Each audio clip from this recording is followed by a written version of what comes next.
Hey guys, welcome back to another episode of Hayden Newberry Fishing. If you guys have followed the channel much, you probably realize that I like picking apart the numbers from tournaments, figuring out some things that maybe people don't realize when they just look at tournament results and things at face value, especially surrounding Livescope. We've seen a ton of that, where people look at the final result of a 4-day tournament or the season or whatever, and they say, well, Livescope dominated that. Well, this is some information that will 100% help you guys if you're not fishing the Elite Series and are your average fisherman, or not even average fisherman, even up to like the Coast Series or Bassmaster Opens, the Invitationals. It's actually very interesting when you break down these tournament results that were dominated by Livescope and see what was really the story and what could have happened if the tournament layout was different, if it was laid out as a 1-day tournament or a 2-day tournament or a 3-day. So I did that, and I looked at it a little bit closer because you guys out there competing that might be going to your local BFL or a Costa Series event, or just your local 1-day or 2-day tournament, or your championship for the league you're in. You might go into it thinking, hey, I'm going to go win on Okeechobee because Livescope won on Okeechobee in the Elite Series, or I'm going to go fish Lay Lake. We'll go through these tournaments from last year and say, well, I've got to use Livescope because it won in the Elite Series tournament. Well, here's a breakdown of some of the numbers and some truth behind what really would win in your local tournament and what you need to focus on to do well in these tournaments. And it might be a little bit different than what you think it is. Move this just a little bit. So we're going to start out here on Okeechobee. It was talked about a lot that it was won with Livescope, and he did win it with Livescope. But if you look at it closer, he won it on day 4 with Livescope. Until day 4, he was not in first place, and it's not like he was just laying off of them like the rest of the guys in the top 10 were. You know, you don't catch 28 pounds or 25 pounds or 24 pounds. These guys aren't just laying off these fish to wait till day 4 to take the lead by 3 ounces when they were a pound from the lead the last 2 days.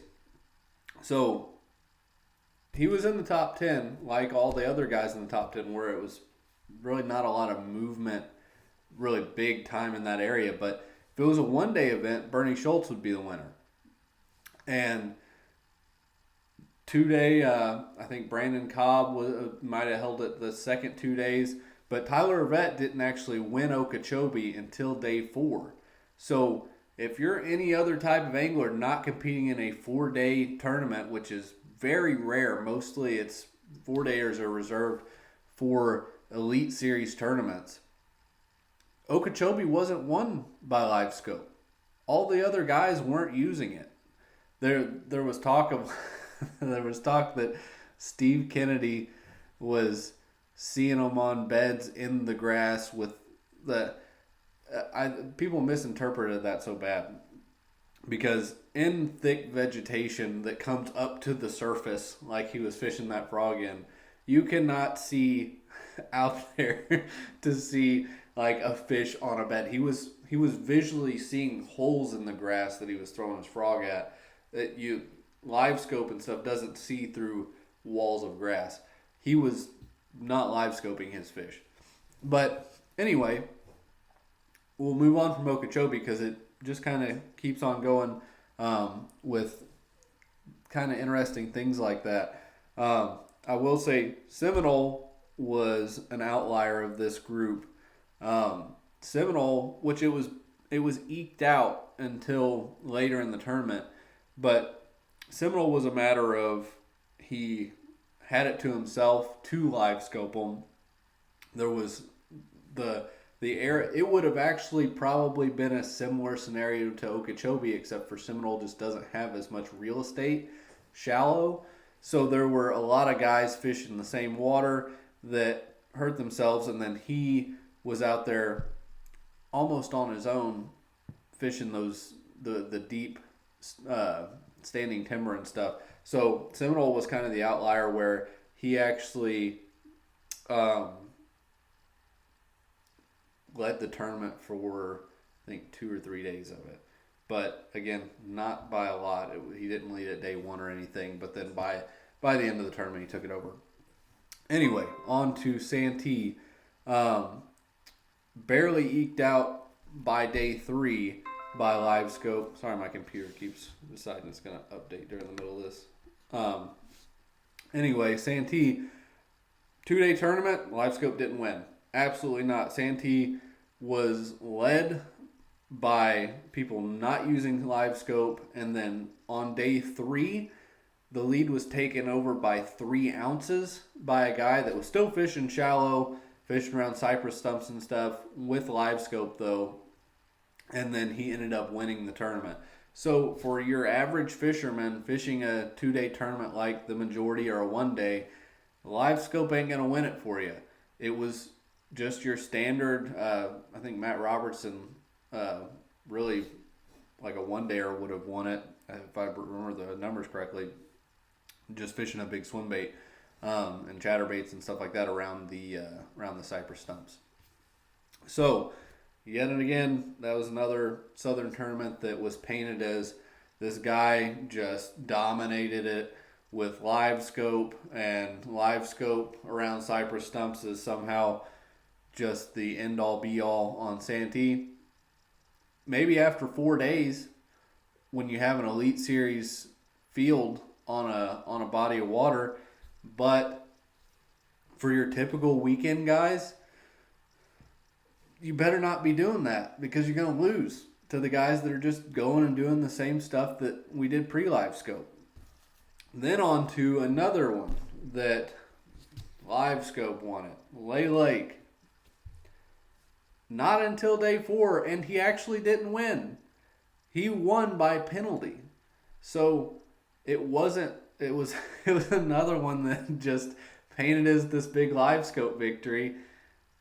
Brandon Polnick had a dead fish the last day and would have won that tournament fishing for him in like 6 inches of water.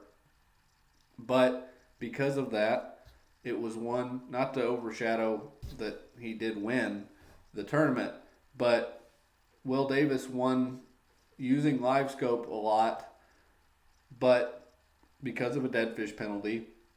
And then he eked it out on the last day because of the dead fish penalty. Until the last day, it was led by Christie and Polnick. Christie was not Livescoping him. If you watch any coverage of that tournament at all, he wasn't Livescoping him. He also caught the biggest fish of the tournament, a monster fish, and he was not Livescoping him.